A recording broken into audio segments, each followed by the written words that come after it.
Hello दोस्तों, नमस्कार।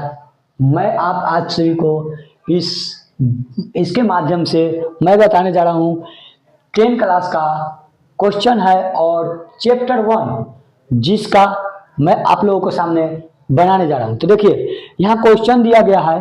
Question क्या कर रहा है, निम्नलिखित संख्याओं का HCF ज्ञात करने के लिए यूक्लिड विभाजन एल्गोरिथम का प्रयोग कीजिए। क्या कर रहा है कि हमको इस क्वेश्चन को बनाने के लिए क्या करें, यूक्लिड विभाजन एल्गोरिथम का प्रयोग करना है। तो चलिए, हम आने से पहले आप लोगों को कुछ बताना चाहते हैं कि इसका बिना फार्मूला के नहीं बन सकता है। तो देखिए, ए बराबर बी क्यू प्लस आर, ये है आप लोगों का इसका रामबाण फार्मूला। अगर ये आप लोगों को याद हो जाएगा तो ये बन जाएगा आसानी से। तो देखिए, इसको बनाने से पहले हम लोग को हल लिखेंगे। हल, अब देखिए, सबसे पहले हम लोग लिखेंगे माना कि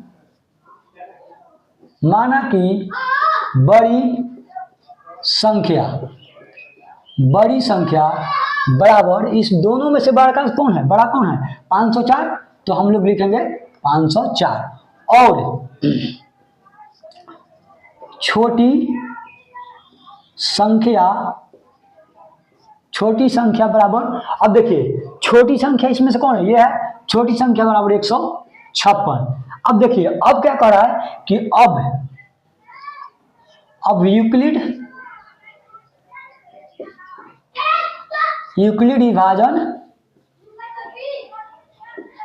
विभाजन सूत्र से, अब क्या करें, सूत्र ये वाला है, ठीक ना? ये है सूत्र हमको इसको बनाने के लिए। तो देखिए, ए बराबर बी क्यू प्लस आर, ये हम लोग का सूत्र है।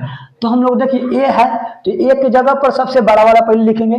तो बड़ा वाला हमको 504 है, 504 लिखेंगे। उसके बाद 156 है तो लिखेंगे बराबर 156, बी के जगह पर 156। तो देखिए, बी के जगह पर 156 हो गया तो क्यू और आर बच गया। क्या बचा? क्यू और आर। तो देखिए, इंटू क्यू प्लस आर। अब देखिए, क्यू और आर हो गया तो हमको ये ए मालूम है और बी मालूम है, तो क्यू और आर निकल जाएगा आसानी से। देखिए, अब हमको क्यू और आर निकालने के लिए क्या करना पड़ेगा, सबसे पहले भाग देना पड़ेगा 156 से 504 में। क्या करने पड़ेगा? 156 में 504 से हम लोग भाग देंगे। क्या करेंगे?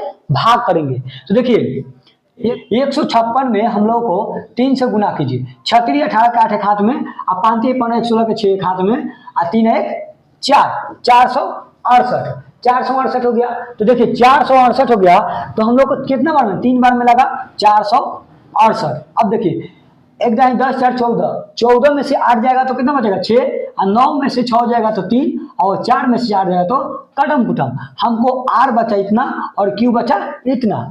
अब देखिए, आर के जगह पर इतना है और क्यू के जगह पर इतना, तो हम लोग सेम टू सेम इसमें प्रोसेस करेंगे। 504 बराबर 156 गुने क्यू के जगह पर कितना है? 3, क्यू के जगह पर कितना है? 3, और प्लस आर के जगह पर कितना है? 36 हो गया। R equal to not zero. अब पूछिएगा कि ये क्यों लिखे? ये मैं लिखना जरूरी होता है क्योंकि जब तक आपका आर 0 नहीं आए तब तक ये प्रोसेस आपका चलता रहेगा। क्या चलता रहेगा? प्रोसेस चलता रहेगा। तो देखिए, आर बराबर 0 इसलिए लिखे कि r equal to not zero. हमको आर बराबर 0 प्राप्त नहीं हुआ। अब इसको आर बराबर नोट जीरो लिखने का कारण है, इसको हम हटाते हैं और ये हो गया हमारा चरण फर्स्ट। अब देखिए, अब यहां से हम लोग लिखेंगे फिर। अब क्या करेंगे? फिर लिखेंगे माना कि बड़ी संख्या बराबर, अब इसमें से और इसमें से बड़ा का चुनेंगे कौन है? बड़ा वाला। किसमें से किसमें? इसमें से और इसमें चुनेंगे कि बड़ा कौन है। तो हमको बड़ा वाला कौन है? 156 ये है, तो हम लोग 156 लिखेंगे। उसके बाद छोटा वाला ये है तो हम लोग लिखेंगे, अब लिखेंगे और छोटी संख्या बराबर कितना? छोटी संख्या कितना हो गया? 36, तो हम लोग 36 लिखेंगे। अब देखिए, यहां पर कह रहा है कि अब यूक्लिड यूक्लिड विभाजन सूत्र से सूत्र से। अब देखिए फिर किस सूत्र का बात कर रहा है, ये सूत्र का बात कर रहा है। फिर देखिए अब लिखेंगे ए बराबर बी क्यू प्लस आर। अब देखिए ये हमारा सूत्र हो गया। फिर क्या कर रहा है, इसको बनाए हैं वैसे इसको बनाएंगे। तो देखिए ए बराबर हो जाएगा 156 बराबर बी बराबर हो जाएगा 36 गुने क्यू प्लस आर। अब देखिए ए मालूम है बी मालूम है तो क्यू और निकाल लेंगे आराम से। तो देखिए इसको निकालने के लिए हम लोग को क्या करना पड़ेगा, यहाँ पे भाग देना पड़ेगा। क्या करना पड़ेगा, भाग। इसमें से इसमें भाग देना पड़ेगा। 36 में कितना से 156 में भाग देना पड़ेगा। अभी छोटा में से बड़ा को भाग देंगे। तो देखिए भाग देने के लिए हमको क्या करना पड़ेगा, यहाँ है 36 में हम लोग कितना गुना करेंगे कि इतना आ जाएगा। तो 6 4 का 24 के 4 दो हाथ में, 4 3 12 2 14 144। कितना मरते में 4 मरते में 144, 4 मरते में 144। अब देखिए 6 में से 4 गया तो 2 और 5 में से 4 गया तो 1 में से 1 गया तो खत्म। आर बराबर इतना और क्यू बराबर इतना। अब देखिए आर इतना फिर आ गया, क्यू इतना आ गया। अब भी बोले हैं कि आर इतना और क्यू इतना। तो देखिए हम लोग लिख सकते हैं आसानी से 156 बराबर 36 गुने क्यू 4 और प्लस आर 12। अब देखिए r equal to not zero, फिर यहाँ लिखेंगे क्योंकि r equal to not zero का मतलब हुआ कि हमको यहाँ जीरो प्राप्त नहीं हुआ, यहाँ जीरो प्राप्त हमको नहीं हुआ। अब देखिए अब हमको आगे चलते हैं। देखिए r equal to not zero, ठीक। अब हम लोग चलते हैं यहाँ से, ठीक। तो जगह का मैं नीचे जगह नहीं है तो हम यहाँ बता दे रहे हैं, ठीक। अब देखिए फिर लिखेंगे हम लोग का यहाँ चरण 2 हो गया था। क्या हो गया था, चरण 2। अब देखिए माना कि बड़ी संख्या बराबर। अब देखिए इसमें से बड़ा कौन है 36, तो हम लोग 36 को पहले लिखेंगे। 36 और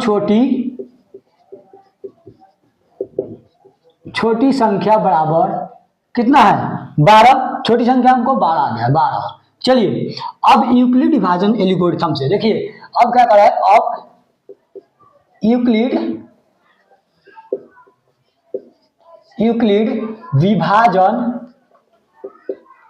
विभाजन सूत्र से। अब देखिए ये किस चीज का सूत्र बात कर रहा है, जैसे अभी हम बताया ए बराबर बी क्यू प्लस आर। बार बार हमको यही चीज का जिक्र किया जा रहा है। क्या कर रहा है, जिक्र किया जा रहा है। तो देखिए ये हमको फॉर्मूला है, इसी पर फिर बनेगा। तो चलिए कितना हो जाएगा 36 बराबर बी की जगह तक कितना हो जाएगा 12 इंटू क्यू प्लस आर। अब देखिए मेरे दोस्त, जब क्यू आर अभी बाकी है निकालना है, क्यू आर निकालना भी बाकी है और ए मालूम है और बी मालूम है, तो हमारा क्यू आर नहीं निकल जाएगा, आसानी से निकल जाएगा। देखिए जब हम छोट वाला संख्या से 12 वाला में भाग देंगे तो आसानी से निकल जाएगा।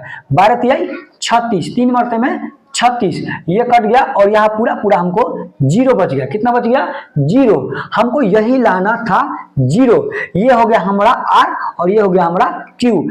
आर ही हमको 0 लाना था। कितना लाना था 0। आर हमको क्या लाना था 0। अब देखिए हम लोग यहाँ लिख सकते हैं 36 बराबर 12 और क्यू के जगह पर कितना लिख सकते हैं 3 प्लस 0। यहाँ हम लोग लिख सकते हैं आर इज इक्वल टू 0। अतः हम यहां लिख सकते हैं अतः 156 और 504 का HCF बराबर कितना हो गया, अभी कितना है 12 है, तो 12 HCF हो गया। आंसर हमारा कितना आंसर है 12 HCF है। कितना है 12।